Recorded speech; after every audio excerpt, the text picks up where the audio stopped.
welcome to my backyard.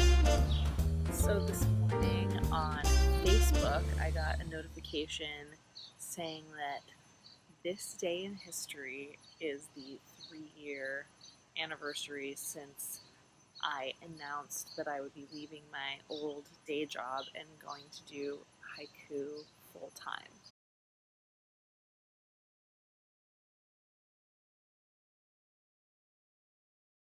Lesson 1, if you can't fix it, let it go. Last night I took the night off and didn't take a gig because Devin was hosting his hypnosis salon, so I assigned 2 other poets to do a gig that was out of town, so they had to pick up a car, drive out to this place on their own. They were too late to pick up the car rental place closed, and they were encroaching on no time left. I acknowledged the problem, asked them if there was anything that I could do to help, realized there was nothing I could possibly do, and just ate some sushi. Lesson 2, unplug or disconnect or whatever you want to call it.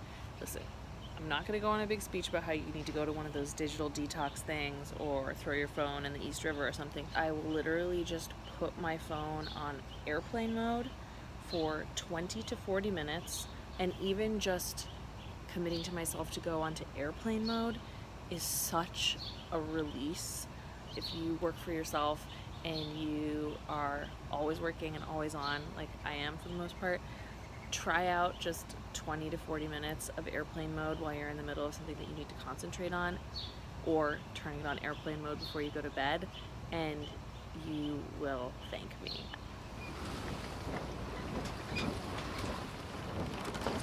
I remember what number 3 was.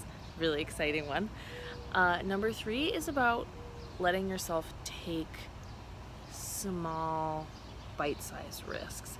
I'm a slightly risk-averse person, but my business partners, Eric and Dan, enjoy risk a little bit more than me, and I realized through working with them and then getting to spearhead a lot of projects on my own that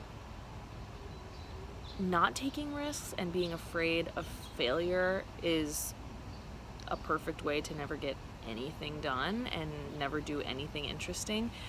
But taking too big of a risk and not planning enough is a great way to waste all of your money and have a failure that can really be a huge setback.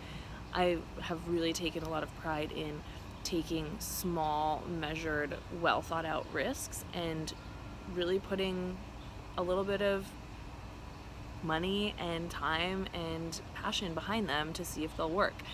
One of those things that I started to do was I started writing haiku for people in taxis last holiday season.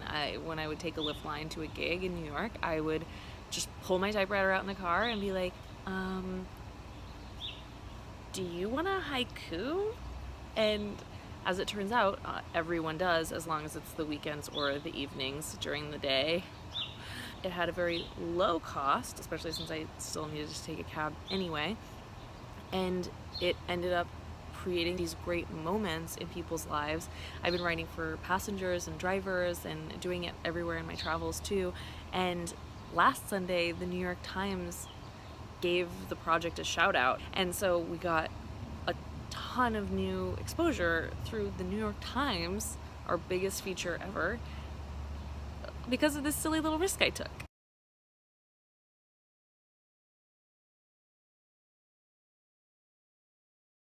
So, quick recap. 3 lessons, 3 years, bada bing, bada boom. Number 1, if you can't fix it, let it go.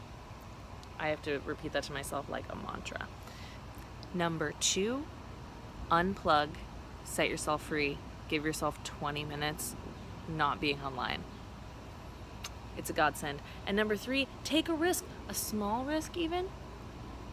Nothing too crazy. Nothing is gonna break the bank. But allow yourself to take a risk. Those are the 3 things that I've really learned in the past 3 years. Of course, there's other ones, like how to order sunglasses online from warbyparker.com. Learned it. But yeah, those are 3 big ones that were hard for me to learn. So I hope that that might give you a little interesting perspective if you're an independent entrepreneur like me. Let me know if any of those help you out, and have a great week. Oh, P.S. Next time you see me, I'll be in Hawaii. Aloha.